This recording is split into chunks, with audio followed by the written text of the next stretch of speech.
Hello everyone, this is Mr. Taylor with Young Engineers of Today.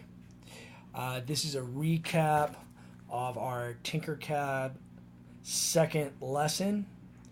The last class we created your Tinkercad account, and this webinar will be a recap of September 30th, 2015. Okay. Now, make sure you log into Tinkercad. Last class we went over using Tinkercad basic tutorials. Now we're going to be going over reviewing that using Tinkercad, doing more advanced Tinkercad tutorials and vector graphics. Please make sure you're signed into Tinkercad and logged in. Now remember the dashboard.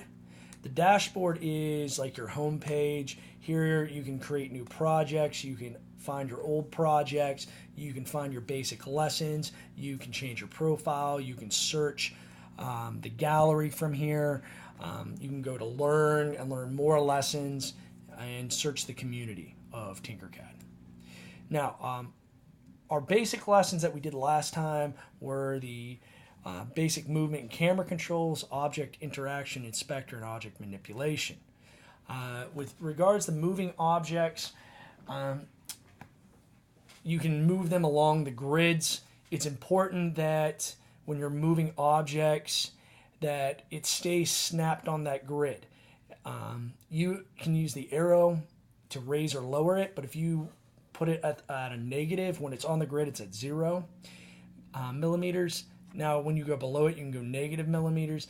It's going to not print very well. It's going to print funky when you load it in.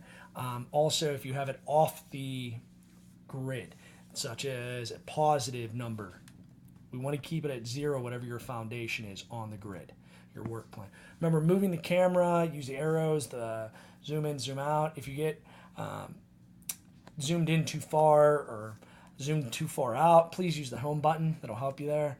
Now, with making holes, for example here, you put this prism in this location. I went to the inspector, turned it to a hole. You can also change colors there.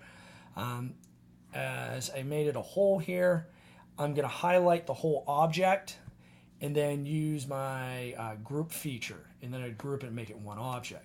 Now you can also, if you didn't like the alignment, you can also ungroup objects here as well. Now, object manipulation, all the dots, the arrows, you can raise and lower it. The upper white dots, you can make it taller or shorter. The lower dots, you can extend or compress the object. And the curved arrows, you can rotate the object on 2 different axes. Okay. All right. Now, manipulation helpers. The ruler is a great tool because it allows you to give exact measurements. If you just use the dots, you can only do whole numbers. With the ruler, you can do decimals. And it makes it a lot easier when you're trying to design something. With the work plane, you can change it and you can build on top of objects. It's very useful to use, such as building this block, for example. If I didn't have the work plane, I'd have to rotate that letter, and it takes forever to do. We went over the adjust with the alignment. Alignment allows me to reorganize the letters by collecting those dots, and you can get an alignment of those. You can see from the side view as well. You can use the mirror tool by clicking on the certain red arrows, and it will flip those letters. Now, we went through Tinkercad tutorials, all right? Now, to get to all these different tutorials, if you go to Learn, up here, your lessons will show you all the basic lessons that you have completed and worked on.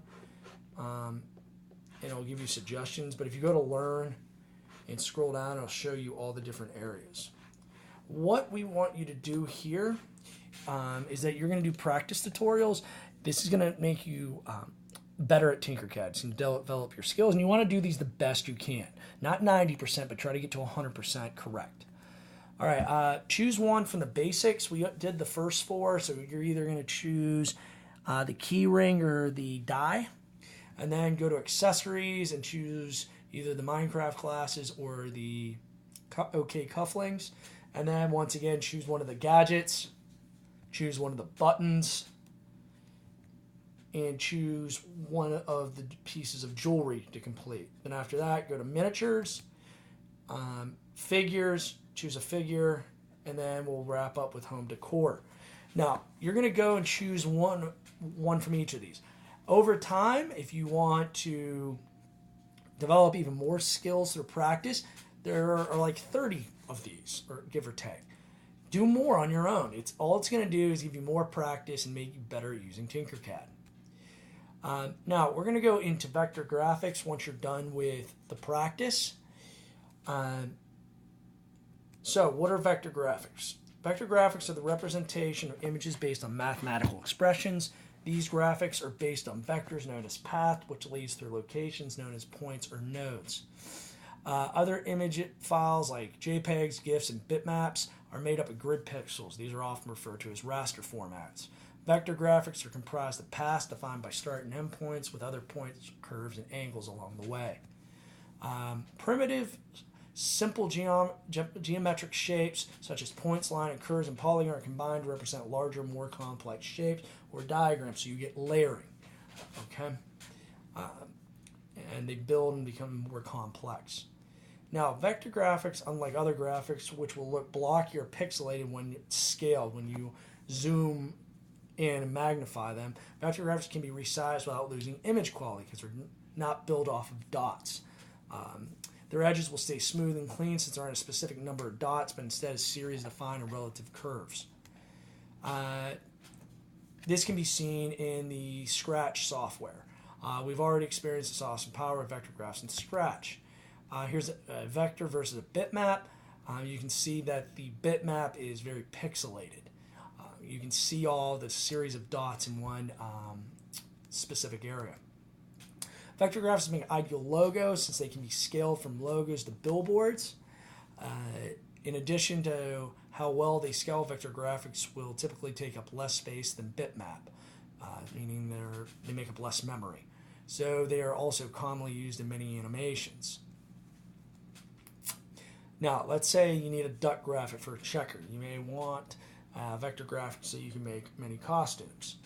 What I can do here is go to Google. I'm going to go under images and go and search the duck. Now, I'm going to click on this flower looking gear thing for more options, and under that I will go to advanced search. Now, I'm going to go down to narrow results by site, under file type, which is 2 down from site or domain. And I can search all the different specific types of image files. We're going to use SVG for vector graphic. Now, you'll see all these different types of files. Now, once you find a file, you can download it and save it to your computer, then import it from vector graphics. So, once you go to import it, it will want to import at 100% scale in 10 millimeters height. Don't do that. Drop the scale down to 10% in the height of 4 millimeters and then import it. And then you'll get your duck. If you use your ruler, you'll be able to set the dimensions you want. So let's walk through this. I'm going to go to Google, and let's say I find a cat. Let's do a dog. Get a dog. I'm going to go to images, go over here, go to advanced search, go down to file type, choose SVG, click advanced search. Now, there are different types of images. When if you select SVG files that have a large quantity of extra detail, you're going to end up with a little bit of issue. So I'm going to select a basic dog. Okay. I'm going to click on it, and then I'm going to go to View Image. Once I go to View Image, I will open it up and hit Save As, and I'll save it to a location. I'm going to save it to my desktop and click Save. What you'll notice is that the end of that file will say SVG. Okay? So I'm going to go back into Tinkercad. Go here. I'm going to go and open up a project. Click Tinker this. So now I'm going to go over to imports. You're going to click import, choose a file, and I'm going to get my dog silhouette, change it from 100% to 10, down to 4mm height. Makes it just, because if not, it'll be huge when you import it in. And then I have my dog. Now, here are this fox and this cat were more complex SVG files. I had a lot of extra parts on them. What ends up happening is you can see all the extra pieces, and which it can be fine, but it's something to take in consideration when you're designing. Even though this fox looked like this dog when I was looking at the SVG file, you can tell that it actually was made up this way, okay? And then now you have a 3D shape using vector graphics. All right, thank you everyone. This was a recap, as I said, of September 30th, 2015 YEOT using Tinkercad in vector graphics. Thank you.